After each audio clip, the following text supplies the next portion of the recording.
तर डबल मर्डरनं पंढरपूर हादरले। पंढरपूरमध्ये आई आणि मुलाची हत्या करण्यात आली आहे। पंढरपूरच्या कुंभार गल्लीमध्ये रात्री ही घटना घडली आहे। राहत्या घरातच लखन जगताप आणि आई सुरेखा जगताप या दोघांची निर्घृणपणे हत्या करण्यात आली आहे। अधिक माहिती घेऊयात संकेत कुलकर्णी यांच्याकडून। संकेत, काय अधिक माहिती, कशामुळे ही हत्या झाली कळू शकले का? सध्या या हत्येचं नेमकं कुठलं कारण अद्याप पुढे आलेलं नाही। मात्र रात्रभर पोलिसांनी तपासचक्रे अत्यंत वेगाने फिरवलेले पाहायला मिळत आहेत। कारण 9 वाजता काम आटपून खरं तर लखन आपल्या घरी आला होता।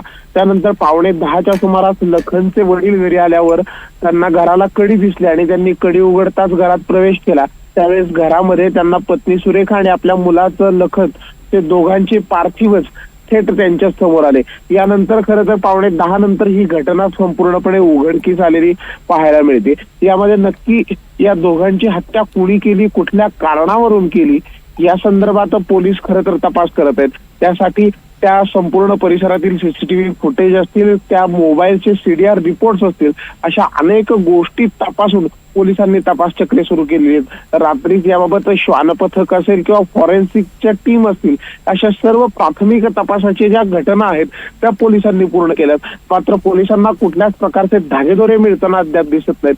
त्यामुळे सामान्य लोक असणाऱ्या या घरामध्ये एखाद्या मुलाची आणि आईची हत्या नक्की कशासाठी झाली याबाबतचा तपास करणं हे पोलिसांसाठी चॅलेंजिंग असणार आहे। प्रज्ञा, नक्कीच। तुर्तास धन्यवाद या संपूर्ण माहितीसाठी संकेत। अधिक अपडेट्स तुमच्याकडनं घेऊच।